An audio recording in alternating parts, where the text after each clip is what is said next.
Hello, welcome to your seat at the table. I'm Rick, and we're looking at the practically complete guide to dragons.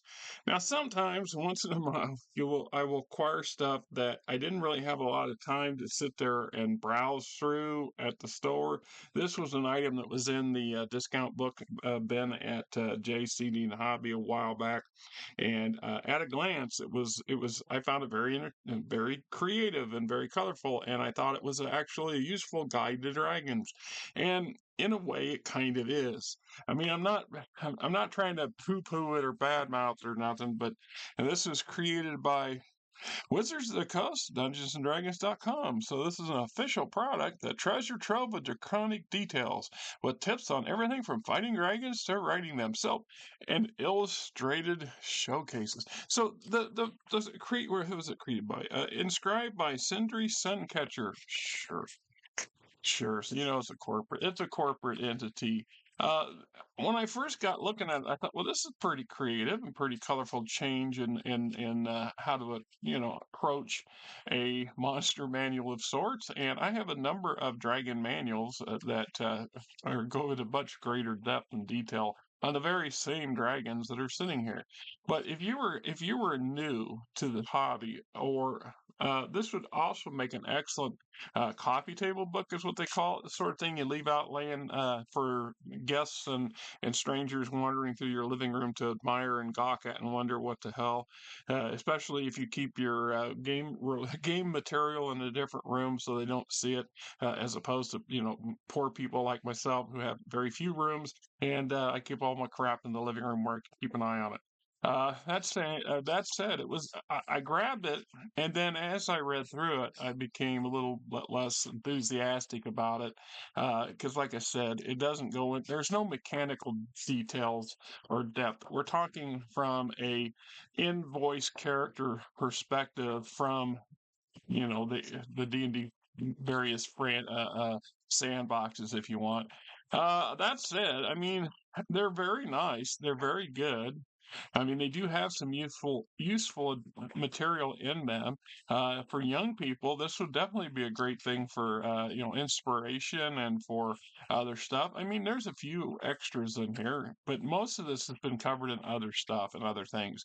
Perhaps one of the only unique aspects above it, other than its artwork and its layout, is how it shows a bit more of a relationship of type between various dragons of color, and some don't get along as well as others, and some actually become obsessed with the others even when they know better, or they shouldn't. Anyway, so this was a very nice book. I don't know that I think I doubt that I would have bought it had I had the time to really go through it, and because I didn't look for, I don't know what I was looking for. I just thought, and I thought this looked pretty cool, and then I went into depth on it. And I thought, well, gee, this is nice. I think I would read it once, and I did, and I likely never to read it again.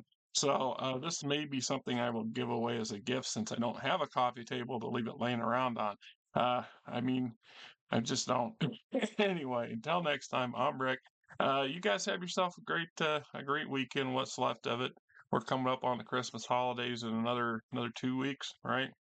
And it's the 15th of the month as I do the video on this. No, I suspect this won't get posted before. This might be the video that it gets posted during the holidays. I don't know. All right. Where'd you go, Mama? Didn't you go hide under your thing? Getting a little chillier in here, and Gray and White Mama's been sleeping up under the dresser over here. She comes out and eats. She comes out and gets attention. She was just out here a little bit ago. She's got two plates of wet food down here, so she's not lacking for food. And she spent most of yesterday laying out here on top of the blanket on the chair over there, which is an improvement since she spent the last 2 weeks more or less hiding under the dresser. Nobody's getting in here to get her, so I can only guess that she just feels safer in that enclosed space, and it's warmer down there. I mean, there's only so much we can do in here heat-wise. I do not know why this room, I mean, this is one of these pet heat pads, was outside in one of the cat houses we had out there, but since we haven't had any stray cats in a while, well, We had one come through the other night, Friday night, right before the ice storm stuff broke loose.